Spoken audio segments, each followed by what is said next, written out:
Αγαπητοί φίλοι και φίλες, καλησπέρα σας από την Αθήνα και καλώς ήρθατε στο 20ο επεισόδιο της σειράς Γεωπολιτικές εξελίξεις.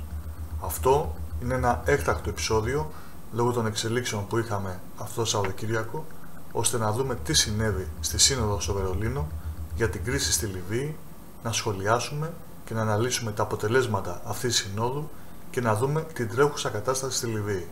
Επίσης, απόψε θα μιλήσουμε και για τις εξελίξεις στις ελληνοτουρκικές σχέσεις που, όπως είχαμε επισημάνει και στο προηγούμενο επεισόδιο, είναι αλληλένδετες με την κρίση στη Λιβύη, αλλά και με όλες τις υπόλοιπες εξελίξεις στην Ανατολική Μεσόγειο. Πάμε πρώτα απ' όλα να ξεκινήσουμε με την κρίση στη Λιβύη. Όπως ήδη γνωρίζετε, χθες, Κυριακή 19 Ιανουαρίου, πραγματοποιήθηκε σύνοδος στο Βερολίνο στη Γερμανία, όπου συμμετείχαν πολλοί εκπρόσωποι χωρών εκτός της Ελλάδας, ώστε να συζητηθεί το θέμα της κρίσης στη Λιβύη.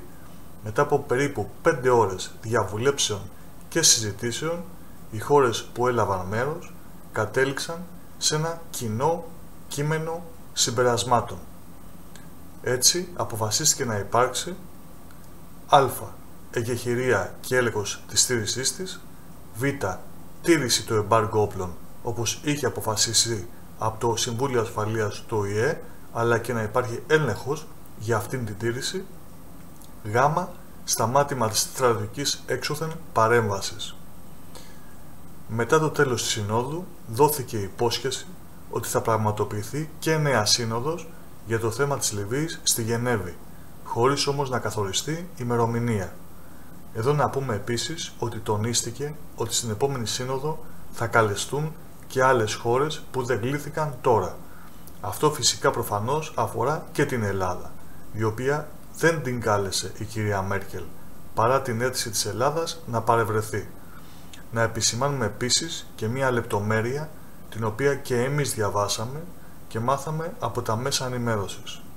Ούτε η Τινησία εκλήθη, παρότι είναι γείτονας της Λιβύης, για να παρευρίσκεται στη Σύνοδο του Βερολίνου. Αλλά όταν η Τινησία γκρίνιαξε, τότε η Γερμανία έστειλε πρόσκληση. Όχι όπως στην Ελλάδα που μέχρι και την τελευταία στιγμή αρνήθηκε να την καλέσει. Αυτό θα το σχολιάσουμε εκτενώς και αργότερα, αλλά να πούμε ότι η Τινησία δεν την αποδέχτηκε την αργοπορημένη πρόσκληση και τελικά δεν πήγε. Επίσης να πούμε ότι η ελληνική πλευρά ήθελε να τονιστεί η καταδίκη του Μνημονίου Τουρκίας-Λιβύης μέσα στις σελίδες του κειμένου συμπερασμάτων της Συνόδου, αλλά αυτό δεν έγινε τελικά και ως δικαιολογία ήταν ότι δεν ήταν το θέμα της συζήτησης, αλλά δεν ήταν μέσα στα θέματα της συζήτησης, αλλά η ειρήνευση ήταν μόνο το θέμα της ειρήνευσης της διαμάχης. Φυσικά ούτε το θέμα των πετρελαίων ήταν, αλλά μόλις κάποιες οργανώσεις στη Λιβύη έκλεισαν την παροχή πετρελαίου σε κάποιες πετρελαιοπηγές στα νότια αλλά και στα βορειοανατολικά, ώστε να μην γίνονται εξαγωγές, τότε προσθέθηκε και αυτό στη συζήτηση της Συνόδου. Εγώ σας το είπα στο προηγούμενο επεισόδιο. Όλα είναι για το χρήμα και χρήμα στη Λιβύη ίσον πετρέλαιο. Πάμε λοιπόν να σχολιάσουμε και να σας πω την άποψή μου για αυτή τη σύνοδο.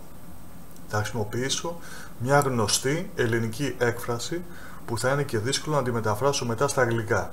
Μία τρύπα στο νερό. Αυτό ήταν το αποτέλεσμα της συνόδου στο Βερολίνο. Ένα μηδενικό. Πήγαν οι ηγέτες στο Βερολίνο, έκαναν τη βόλτα τους, έβγαλαν την ωραία αναμνηστική φωτογραφία τους, έκανε η κυρία Μέρκελ την επίδειξή της και τις δημόσιες σχέσεις της και διαφήμισε ότι η Γερμανία είναι παρούσα στα γεγονότα και αυτό ήταν όλο. Τίποτα, κανένα αποτέλεσμα. Να φανταστείτε ότι και οι δύο εμπλεκόμενες πλευρές, και η πλευρά του Σάρατς και η πλευρά του στρατάρχη Χαφτάρ, δεν συναντήθηκαν καθόλου και μάλιστα ανέμεναν και εκτός της Συνόδου να πάρθουν οι αποφάσεις για το κείμενο συμπερασμάτων από τις χώρες που συμμετείχαν. Μάλιστα λέγεται ότι ειδικά ο στρατάρχης Χαφτάρ δεν το υπέγραψε τελικά. Αυτή για μένα προσωπικά ήταν μια σύνοδος φιάσκο. Ας δούμε και ας σχολιάσουμε και αναλυτικά τις αποφάσεις αυτής της Συνόδου. Α. Εκεχηρία και έλεγχος της στήρησής της. Για ποια εκεχηρία ακριβώς είπαν? Σήμερα ανακοινώθηκε ότι οι παραστρατιωτικές δυνάμεις Σύρων που πολεμούν για τον Σάρατς άνοιξαν πυρ σε περιοχή της Τρίπολης και αμέσως υπήρξε φυσικά ανταπάντηση από τις δυνάμεις του στρατέχη Χαφτάρ. ποιος θα κάνει αυτόν τον έλεγχο της εκεχηρίας? Θα στείλει ο ΟΗΕ στρατιωτικούς να επιβλέψουν την εκεχηρία? Πότε θα τους στείλει? Πόσους θα στείλει? Από ποιες χώρες? Όπως σας είπα και προηγουμένως, λόγια του αέρα. Β. Να τηρηθεί το εμπάργκο όπλων. Ερώτημα. Αφού υπήρχε η απόφαση του Συμβουλίου Ασφαλείας του ΟΗΕ, γιατί τόσο καιρό δεν τηρείται? Τι θα αλλάξει τώρα? Θα σταματήσει η Τουρκία και οι άλλες χώρες να στέλνουν στρατιωτικό υλικό? Ποιος θα τους ελέγξει? Πριν λίγο η ελληνική πλευρά είπε ότι είναι έτοιμη να βοηθήσει στον έλεγχο του εμπάργκου όπλων. Φυσικά η Ελλάδα έχει ξαναστείλει στρατιωτικές αποστολές στο εξωτερικό, όπως για παράδειγμα παλιότερα στη Βοσνία, αλλά η Λιβύη είναι άλλο πράγμα. Ακόμα και μια ναυτική δύναμη να συγκροτηθεί και να ελέγχει τουλάχιστον τις θαλάσσιες διαδρομές μεταφοράς στρατιωτικού υλικού με νιοψίες πλοίων κτλ. Δεν είναι εύκολο, αλλά ίσως είναι το πιο εύκολο από όλα τα υπόλοιπα. Αυτό το λέω γιατί και παλιότερα, το 2015, υπήρχε ναυτική δύναμη που επιχειρούσε, αλλά λόγω του μεταναστευτικού περισυνέλεγε μετανάστες από τη θάλασσα της Λιβύης και τους πήγαινε στην Ιταλία, μέχρι που βγήκε ο Σαλβίνι και είπε «Stop! Σταματήστε, δεν θέλω να μου φέρνετε μετανάστες». Και έτσι αυτή η ναυτική επιχείρηση σταμάτησε την άνοιξη του 2019, πέρσι. Γ. Να σταματήσει η έξωθεν στρατιωτική παρέμβαση. Τι σημαίνει αυτό? Θα ανακληθούν οι μισθοφόροι της Τουρκίας ή των υπολείπων χωρών? Ποιος θα το ελέγξει αυτό? Θα ελέγχονται τα αεροπλάνα που πάνε στα αεροδρόμια της Τριβόλης? Θα ελέγχονται τα σύνορα της Αιγύπτου, του Σουδάν? Μιλάμε ότι η Λιβύη είναι μια πάρα πολύ μεγάλη χώρα σε έκταση. Όπως σας είπα στην αρχή, τίποτα. Ανοησίες. Η κατάσταση συνεχίζει ως έχει. Αυτή είναι η άποψή μου. Η Τουρκία θα συνεχίζει να στέλνει στρατιωτικό υλικό και μισθοφόρους και αξιωματικούς ως συμβούλους και εκπαιδευτές, η Ρωσία τους δικούς της, η Αίγυπτος τους δικούς της και από ό,τι λέγεται επιστρατεύουν και άντρες με μισθό από το Σουδάν για να ενισχύουν τις δυνάμεις τους. Τίποτε δεν άλλαξε, αυτό πιστεύω εγώ, τίποτε. Μπορεί να σχηματιστεί μια ναυτική δύναμη για να σταματήσει η μεταφορά όπλων από τη θάλασσα, αλλά θα βρεθούν άλλοι τρόποι. Όμως για την Ελλάδα βγήκαν πολύ χρήσιμα συμπεράσματα. Το πιο χρήσιμο από αυτά ήταν ότι η Γερμανία δεν είναι φίλη της Ελλάδας, αλλά φίλη της Τουρκίας. Και μάλιστα σήμερα διάβασα 2 άρθρα από έγκριτους δημοσιογράφους, οι οποίοι το επισημαίνουν εντόνως και πολύ καθαρά, και από τον Θανάση Μαυρίδη και από τον Μιχάλη Ιγνατίου. Η Γερμανία δεν είναι η χώρα που η Ελλάδα μπορεί να βασιστεί. Κατά τη διάρκεια της οικονομικής κρίσης ήθελε να μας πετάξει εκτός Ευρωπαϊκής Ένωσης. Τώρα με την προηγούμενη ελληνική κυβέρνηση, η οποία έκανε και ό,τι της έλεγε, όπως η Συμφωνία των Πρεσπών, την οποία ήθελε η Γερμανία πάση θυσία, και όμως και πάλι δεν στάθηκε δίπλα μας. Η Γερμανία αγαπάει, προτιμάει Τουρκία. Παρότι η Τουρκία είναι εκτός Ευρωπαϊκής Ένωσης, παρότι υπάρχουν μεγάλες διαφορές, η Γερμανία κάνει business, κοιτάει μόνο το χρήμα. Έχει μεγάλες πωλήσεις στρατιωτικού υλικού προς την Τουρκία, έχει εργοστάσια στην Τουρκία, αφού έχει φθηνό εργατικό δυναμικό, έχει πολλά εκατομμύρια Τούρκους μετανάστες στη Γερμανία, οι οποίοι έχουν χιλιάδες καταστήματα και αυτό σημαίνει χρήμα. Για να κλείσουμε με το θέμα της Γερμανίας, να πούμε επίσης και κάτι που ξεχάσαμε να πούμε την Παρασκευή. Ανακοινώθηκε ότι στις 24 Ιανουαρίου η καγκελάριος Μέρκελ θα επισκεφτεί την Κωνσταντινούπολη, όπου θα συναντηθεί με τον πρόεδρο Ερντογάν και με ανθρώπους του επιχειρηματικού κόσμου. Προχωράμε στα ελληνοτουρκικά. Σε δημοσίευμα της Real News, ο γνωστός δημοσιογράφος Πάρης Καρβουνόπουλος δημοσιεύει το χάρτη με τις αιτιάσεις της αντιπολίτευσης στην Τουρκία και συγκεκριμένα του Κεμάλ Κιλιτσάογλου, όπου λένε ότι η Κρήτη είναι τουρκική. Ναι, καλά ακούσατε, το ελληνικό νησί της Κρήτης και 14 νησίδες που βρίσκονται γύρω του, ακόμα και τα Αντικήθυρα, λένε ότι ανήκουν στην Τουρκία, εκτός από τα Χανιά. Και αυτό λόγω του ότι παλιά άνοικαν στην Οθωμανική Αυτοκρατορία κτλ. Δεν θα σας πω λεπτομέρειες, ούτε θα σχολιάσω. Και τι να σχολιάσω? Απλά θα πω ότι τα Αντικήθυρα και τα Κύθυρα δεν ήταν ποτέ υπό την κατοχή της Οθωμανικής Αυτοκρατορίας. Οπότε, τι να σχολιάσω. Προχωράμε στο δεύτερο θέμα που αφορά και πάλι την Κρήτη.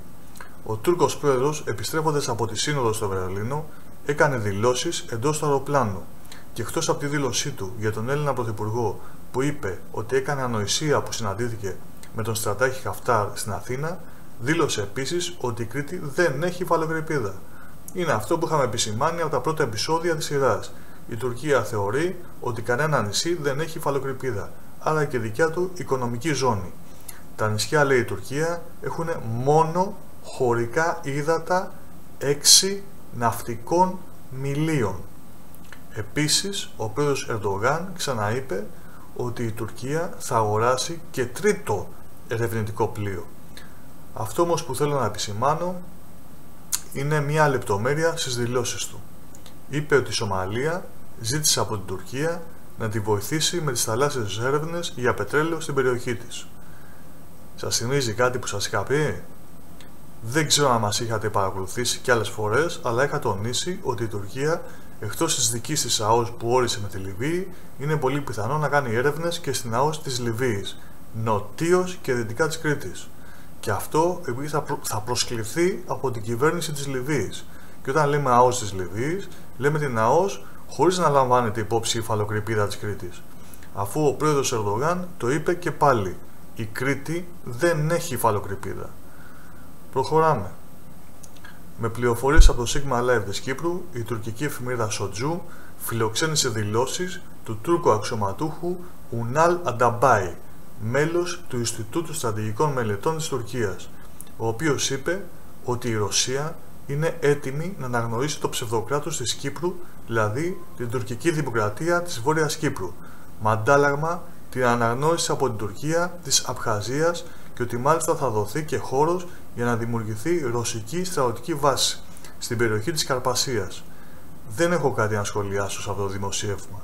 Εγώ σας είπα στο προηγούμενο επεισόδιο ότι οι σχέσεις Τουρκίας-Ρωσίας είναι πάρα πολύ καλές. Δεν έχω κάτι άλλο να πω σε αυτό το θέμα. Αγαπητοί φίλοι και φίλες, σας είπα ήδη την άποψή μου και την προσωπική μου ανάλυση όσον αφορά την κρίση στη Λιβύη.